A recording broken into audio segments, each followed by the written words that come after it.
G'day groovers, rockers, and in between. This is Vinyl Vibes. I'm your host, Jack Hodgins. Today we are talking with the lead singer of Missing Links, Andy Anderson. After seeing the Beatles play in New Zealand on their 1964 World Tour, Andy left by plane for Sydney, Australia. He soon joined a band called the Missing Links in 1965. The band have been described as ahead of their time, as they achieved a sound considered heavier than any other band at the time in 1965. These hard-hitting songs would include their singles, You're Driving Me Insane and Wild About You, the latter of which was covered by the Saints in 1977.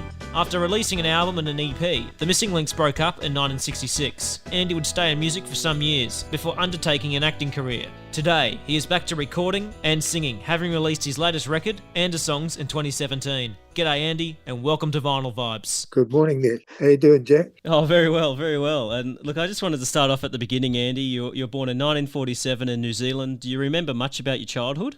Yeah, I was thinking about my early days listening to the radio in the house, and they had these sort of very what was that song? A white sports coat and a pink carnation. There was all these sorts of songs, you know, and then along comes Little Richard, and 2ZB is having I think it was half an hour for a while, and then it was an hour of rock and roll. My brother and I were doing the washing up after tea, and Little Richard came on the radio. Was There's Britain, or could have been the other guy. There were a couple of them that were involved in that.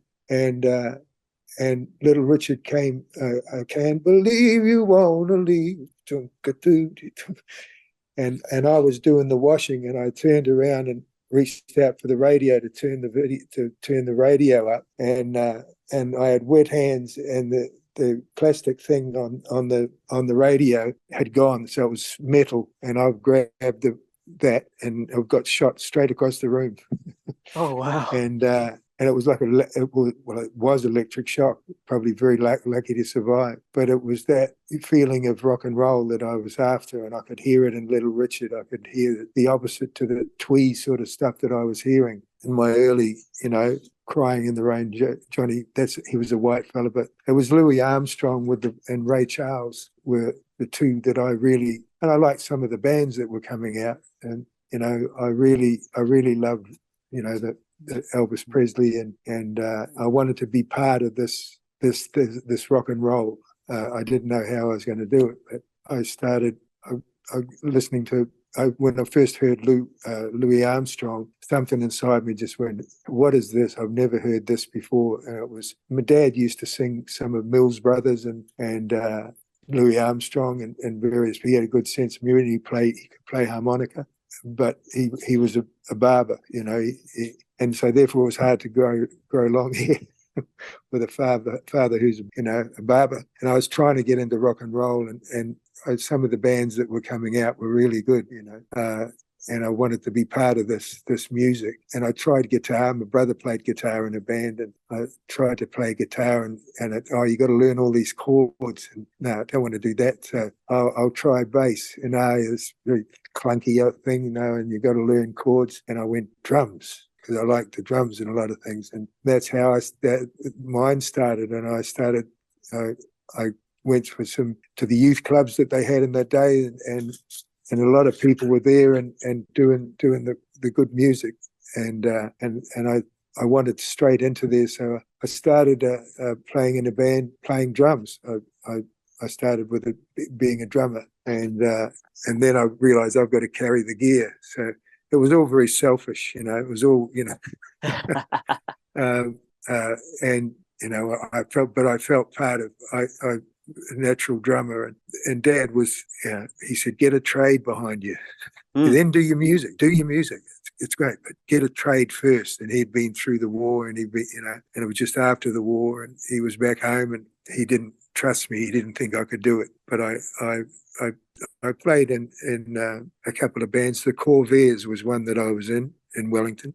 I was a drummer in that, and then I went to Australia, and they had ads for different bands, and there was one for drummer wanted for Missing Links. Was rock and roll very popular in New Zealand? Yeah. They I think it started as a Ray Columbus and the Invaders, and there was some bands coming through, and we played it in Auckland and Wellington, we played at town halls and stuff like that with different bands playing at youth clubs, and the band that we were in, that I was talking about, the Corvairs, we were in the mix, but not fantastically. And I could hear this music coming from England, and we just wanted to be a part of it. And I thought, I can't do that. And I ran away from home, took my drums and went to Sydney. I mean, do you remember your first drum kit? Like, do you have any memories around that, your first drum kit? The ones I took to Sydney were green Ludwigs. And there's a few photos with me playing that kit. A pretty bitsy affair, but it was okay. I was doing a day gig as well. I was working for the councils, mowing lawns and stuff like that as well. But I had a Bradford truck, which it was a 2-cylinder thing, and if you tried to go even vaguely faster than that, it would just all start shaking. And that I could put the drums on, and everything would start shaking, and you had to wait for it to calm down. This is how I saw it. It might be totally different from the way I saw it, but it seemed to be that it was, I'm not going, if you try and push me any further, you'll be in big trouble. So the Corvairs weren't last in line, but it wasn't the greatest band. There's some lovely fellas in there, Dale Wrightson, and I could find out that. Did you teach yourself how to play drums, or did you get lessons? Like, how did you go about that? You've nailed me. Alex, somebody, he was a teacher of drums, and I went along to him and teaching rudimentary things, and it just bored me, and he was right. I should have done same as what Dad said, get a trade behind you, learn how to read, and that's the biggest. I think when I look back at things I wish I'd done, I wish I'd stayed and learned correctly. Then you can always do anything, and that's what Dad was telling me. He was quite a good singer himself. He really loved Joe Cocker, which I didn't think he would, but he really did love Joe Cocker. Around the time when you kind of left for Sydney, I'm not sure whether it was before or after, but the Beatles toured New Zealand in June 1964. Were you in New Zealand at the time when they were touring? Yeah, I went and saw them at Wellington Town Hall. There was a big hullabaloo outside when they arrived at the airport and then at the Hotel de Brett. And I asked my girlfriend, and they were doing Long Tall Sally, and they were right into the music that everybody loved. I said to my girlfriend, do you want to come? I've got some tickets. She said, no, I don't really like them. And then when I saw them, I took her ticket and put it on the second show, because they had 2 shows, and they're only on half an hour maybe. And she said, no, she doesn't like them. But when I was sitting in the audience, I look up, and there she is sitting in the stall part, screaming her head off. And she lied to me. And and the second show they had, it was you had the seats behind the Beatles, and I was singing in Boys, Yep. And Ringo Starr, I was right behind him, literally, 3 steps, and I knew he'd been sick and couldn't do some of the shows in Sydney, and I'm sitting there going, fall off that stool. Yes, fall off that stool. I know your songs. Fall off that stool. and I didn't say it. He didn't hear me. But I had no similar. I can do that. I can do that. So yeah, but they were just an amazing band. The incredible harmonies and original songs. So I was in Wellington then. Beatlemania was all the rage. Do you remember much about like the trip to Australia? Because I mean, you went by boat to Sydney, didn't you? No, I thought I got a plane, but I could have. But I seem to remember flying over Wellington and going, oh, it's quite big, really. And then flying into Sydney, going, wow, it really is. Really is bigger. Yeah. So no, I'm pretty sure it was by plane. Yeah, okay. And of course, when you got to Sydney, I mean, how long did it take for you to join the Missing Links? Like, was there a bit of time between getting there and joining the band, or was it pretty much straight away? No, it wasn't far from the beginning. I'd never seen bikinis so small, and so I spent a lot of time at the beach. But it was mainly, going in and looking to find, they used to have bands looking for a drummer and that had in the Sydney Morning Herald or wherever. So it wasn't all that. I arrived at the same time. I didn't realise that the Missing Links, that was the first one. They gradually fell apart, and then our group, the new version came into play, and that's where the story really starts. I mean, these early days, some is pretty vague, and some of it stands out. Do you remember the first gig with the Missing Links? Like, does that memory pop up for you at all? I can't. I think it was. No, I'll have to think about that. Beach House. I know we played Beach House. We played that gig and got into a lot of trouble with Bob Brady's boot, and they traced us, and the locals getting out of there. Maybe that's where the drums came in. There was also the Vietnam later on. There was Vietnam soldiers coming in, and they had to be entertained. And so there was some things up the cross too that Billy Thorpe and their band sort of ran. I can't think of the name of it at the moment, but there was a venue up there, but a lot of the time they didn't want us because we took after the Who and sort of wrecked our machinery and our instruments and all of that jazz. Yeah, I don't know how we survived. We certainly, he was a Kiwi promoter, not having those animals anywhere near the Rolling Stones. Yeah, and I'm kind of thinking too, I mean, when you guys recorded the self-titled album in August 1965, I've read that you guys recorded it in a cramped studio and you recorded it after hours without a producer. Am I right on that? Yeah. Kamar was using it. I think that was different, but he had a different style to us. Yeah, we didn't have a producer, just switch it on. Yeah. And you can hear a key change when Chris... He had to let us know that he was changing key and building up. I can't remember the song, but he said he'd lift his hat and put it back on his head again. And then half of us missed the key change because we weren't looking at him at the time, and he did it so quickly. Yeah, so there was one funny thing, and then we're hearing the "Keep Your Big Mouth Shut." That was when we had that. What was it called? It was Run Backwards, and we just liked the sound of that sound, and we said, just leave that, we'll release that. It was a band that couldn't really stay together because we couldn't make enough money to get the best PAs and that sort of stuff. They don't go well when you shove a guitar through the but yeah, it was done, and the way that Hutch did that song, I want your love and let her go. And there was another band that took Wild About You. The Saints, I think it was, wasn't it?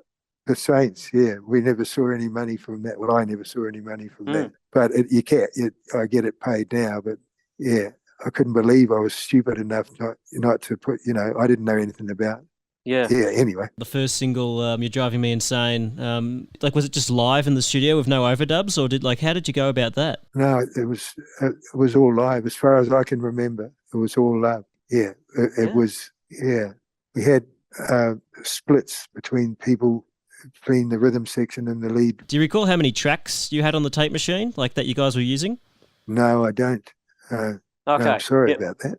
No, that's all right. I should have been paying more attention. Yeah. That's all right. Yeah. But somebody, he was pretty good, and he would do what we said, just do that. And he wouldn't want to do it, but he would let us have a go, at least have a go, seeing if that would work. And there was more than one singer, so you could sort of get a bit of harmony occasionally, But it was it was at that time where, people were finding out about LSD and all that. I was in the hair show for a while. I don't know what happened to that. You just got to be regular, and I certainly wasn't. I'm not saying that I was trying to get it going and no one else was. Everyone was trying to do it, but I buddied up with Doug. We worked out some stuff. He was good. That's why we took that to Melbourne, just he and I. And we got two other players, and that was Running, Jumping, Standing Still. And yeah. I've read too that you guys made some songs up on the spot, like in the studio. Is it am I right on that?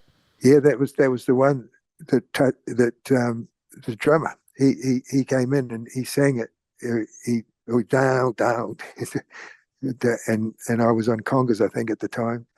So that was done entirely in the studio, and a lot of the more raucous ones were covers, of whoever. It was Dylan one. I think that might have just been on the EP. I'm not sure, but I think the first one was a very good band, and we took it to another level. They didn't have the first band. In the end, there was only the Bob Brady one blew apart, and there was only really Doug and I. But no one else knew what to say, to the they printed all these albums, and we're not touring, and people didn't really want to hear. I don't think. Not everybody wanted. I certainly wasn't everybody's cup of tea. In terms of the recording process, you guys, for an echo chamber, you use the building's lift shaft. Am I right on that? Oh, you probably, yeah. I have vague memories of not being able to use, and I'm not sure whether it was just one person from Phillips who actually was not in love with our band, but we got to be good friends, and they had a chance probably to do more, than what we would have been able to do with a big EMI or someone like that. Just would have, and you can see where Akadaka, that's beautiful. I just love that out of all of that punk stuff and all of the other stuff, that the probably the most immediate band is Akadaka. That was what we were trying to achieve, I think. But I always loved the Olatunji. I loved the drums, the conga drums. That's Olatunji, and there was more than him. There was a whole lot of African music that I really loved, and I loved the jungle feel. And I'm not sure whether that was part. It sounds like it would be probably true. I've read too, like with your live performances, you used to climb up walls and hang from the rafters, and then, do you have any, like, what's your favourite memory of a gig with the Missing Links, like where you're kind of going wild on stage? Like, do you have to, like, what's your favourite gig you ever played with them? Have to be Beatle Village, I would say, because the audience they loved it. Have you got a book called The 100 Best Australian Albums? I do. Not with me, but I do have it somewhere. Yeah. Yeah, 48 is The Missing Links. Yeah. And there's a cover of the album, I think, with I'm just getting, somebody gave it to me, and I'm not sure who, but that was Raven Records, so that somebody's got the rights to them. Yeah. But I couldn't believe it, because I wouldn't put us there, I don't think. But in saying that, it surprises me that the Missing Links wasn't more popular, because I think the sounds on those records you guys did is just beyond anything that anyone in Australia, I think, was doing at the time. And I think you guys were probably ahead of, in the UK, the Trogs didn't come along until '66. The Who was only just getting started. And do you think, had you guys have gone to the UK, you guys would have made it big over there, just because, you were kind of doing the sound like that the UK would become known for before the UK kind of did it? Like, if you go into the UK, would you guys have made it? Probably, yeah, because they've got a very alive scene over there, and we sort of, you could count on some laughs, and there was climbing of walls, and Doug killing his amplifier, and it was bedlam, but at the time we were doing something that no one else was really doing. And like I say, Akadaka is the babies have taken over. They're just fantastic, and that's I think what we were aiming for, was that straight four on the floor, and just really, and then the guitar goes off, and yeah. And I know the Who did all the smashing of stuff, but they had a company behind, a company behind them, to buy their broken things. I remember seeing them at the end of a show in Sydney, I think it was, and Keith Moon, was known for blowing up, and kicking his drum over, and he'd put some explosive in it, and he went to the side of the stage. Everyone else was gone, and he did a thing like fingers pointed towards his drums, which were borrowed from somebody in some company in Melbourne, and the drums exploded.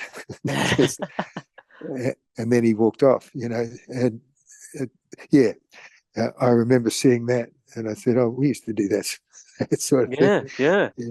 Yeah. Like you say, different strokes for different folks and different timings, Because I think it's fair to say probably the most remembered song of the Missing Links is "Wild About You." I think that's probably a fair comment. I mean, do you remember how that song came to be? Was that one you made up you guys made up in the studio on the spot, or did you write it beforehand? Like, how did all that come to be?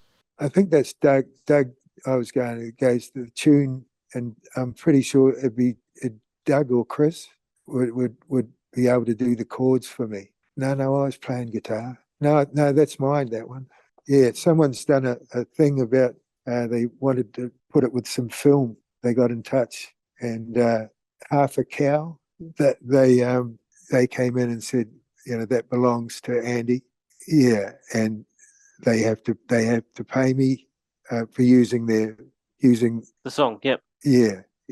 When you were recording "Wild About You" in 1965 with your vocals, I mean, were you all recording that in one room together, like when you were doing your vocals? I think so. Yeah. Okay. Yep. Yeah. So just all there. So So were you all just there in one room? You just hit play on the recorder, and you just went for it. Is that kind of basically sum it up? I think so. I'm not sure if it was that was on the album, wasn't it? Not the EP that came. Yeah. Yeah, that was the album. Yep. Yeah, I can't remember how it probably was me on guitar, because it's a very easy. Even Andy can't fuck this one up. It's one that's probably written by me, but the other one, "I Want Your Loving Little Girl," that's a drummer yelling, it out and doing what you said about everybody chip in, or was it done piece by piece? I don't remember. I can't remember, but it probably was myself and then Doug throwing in some better stuff. Yeah, I thought I didn't know. Yeah, it's. I couldn't believe it. I said, "I'm very moved that you should want to use one of my songs." Yeah. If I remember to ask, I'll see if I can find that out. "Wild About You." You recorded that was your vocals, wasn't it? Yeah. Yeah. Okay. Yeah. So you were playing guitar and vocals on that. I'm pretty sure. Yeah. I love your vocals on that. I mean, and I was kind of thinking, like, what inspired your vocal style? Because Howlin' Wolf kind of comes to my mind as a possible influence. Like, was that at all? Oh yeah. Yeah. He's it. He's scary. Yeah. I love it. Look what you're doing. He's it. Yeah. I must have a listen to this song again. I haven't played it for quite a while, but I'll see if I can work it into my system. You mentioned the Saints version of the song "Wild About You" a little bit earlier, and I mean, and we talked about how the royalties and all that. And now you're getting the royalties, which is great. And I mean, but when it came out at the time in 1977, what did you think of the version? Like, compared to the original Missing Links version? Like, what were your thoughts on it in 1977? It's just too fast or something. I think it just I didn't hear it till late. But it's my fault. Any fault that comes, it's mine, because I should have registered it and I didn't, and it was just too.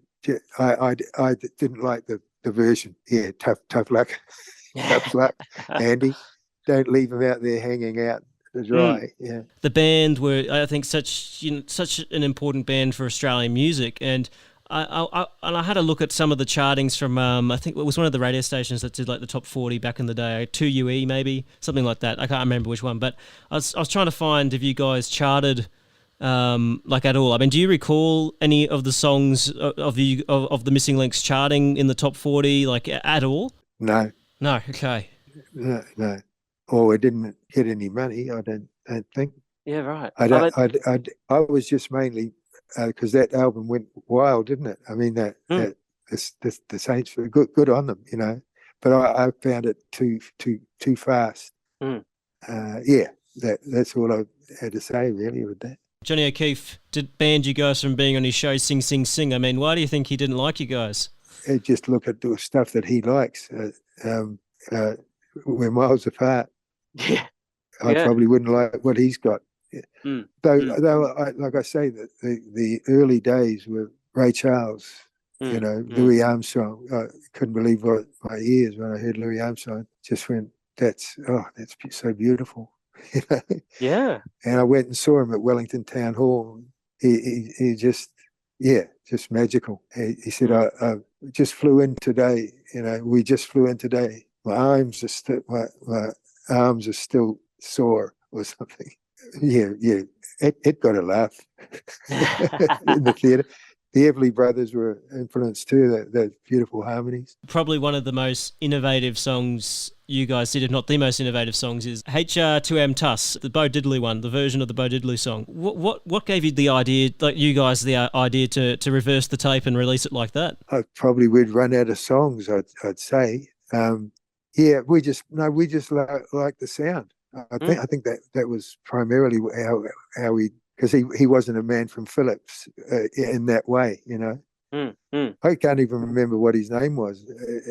It's a long time ago. Because obviously the song is a cover of "Mama Keep Your Mouth Shut" by Bo Diddley. I mean, because you guys, would have recorded that normally and then reversed the tape, right? Yeah, it was going to it. It was replaying it and whatever they were putting on or what, and we went, no, that. I think it came not out of let's play this and see if we can, you know, do that version. I don't think I thought we've got this song. I don't think we had, but just hearing that it go, we get that's what you will try that. And so it came after the fact rather than us looking for creation, I suppose. Has anybody found Chris, the keyboard player, harmonica player? Not that I'm not aware. No, I'm not sure. Neither am I. Yeah, I'd love to know what happened. I think Half a Cow would like to know that too. Yeah, okay. Because they want to send him royalties. So I'm hoping he's still kicking. You mentioned the EP. I mean, was that a different recording experience to the album? Like, was there anything different in the recording experience? No, not that I can. I've forgotten, you know, which parts came before which. But I don't believe that one was preconceived. I think it was just we were going for something different. Yep. And I think there was somebody pulling that, because that noise you would only get through running it through, couldn't you? Yeah, you wouldn't need anybody to just come and do that to your machine. So it was in the trying to create something, just, you know, to go back and try it again. That's the sound. You can take it right back to the start again. Maybe it wasn't meant to go that far, and we've gone, what's that? Use that. That's what we're after. Because but I wouldn't, it's on a stack of Bibles, say that's exactly what happened. Yeah. I can't even get onto using this phone and tuning in. I can hardly, you know, get that done. So I haven't grown in my ignorance of you know, what happened where. But I think it was in the studio. Before we go, I wanted to talk about your latest album, the 2017 one, Andersongs on Half a Cow Records.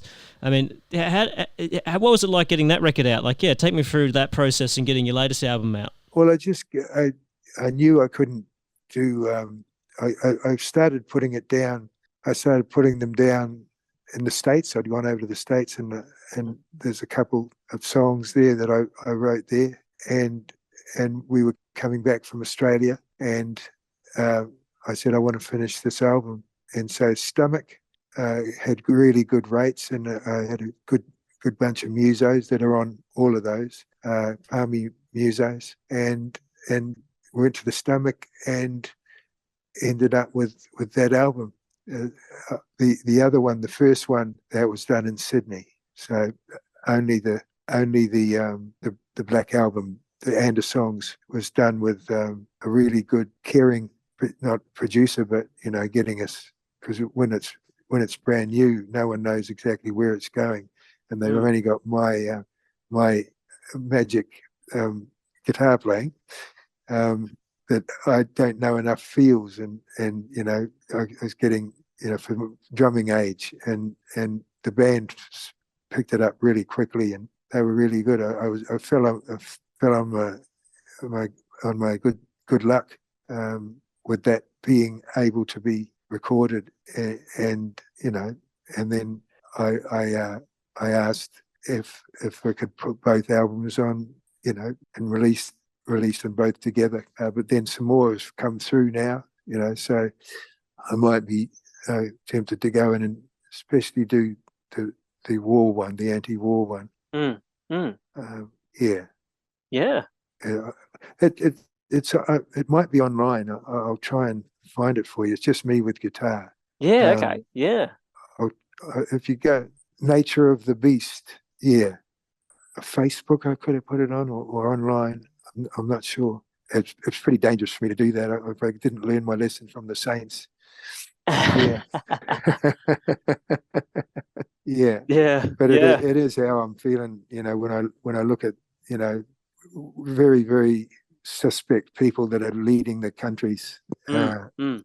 It's hard to sit still. So that was one talking about that. But I can probably send it to you, and if you've got a way to get it to you. But I think it might be online. Yeah, and I was kind of thinking too, I mean, how did you, like when you're recording your solo albums, especially Andersongs, I mean, how did you find using the modern recording technology, like compared to like the tape machines you were using back in the day kind of thing? Yeah. Oh, it's a lot easier, isn't it? I'm pretty sure we didn't go for many effects. They're all probably the top musicians in Palmy area, and it's saying quite a lot. Yeah, it was different, but he got the good sounds. It was lovely, Yep. So there's some songs there that weren't there before, it's really satisfying to know that somebody bothers to go online and buy it. That's just fabulous, just incredible. Yeah. There's a great track. I think it might be the first track on the album, Hey, I'm Alive. I wanted to know, like, how did that song come to be? Yeah. It was in LA, and I was looking for some acting work, maybe, and I was told before I go, they don't need old actors. And I said, oh, they haven't seen me.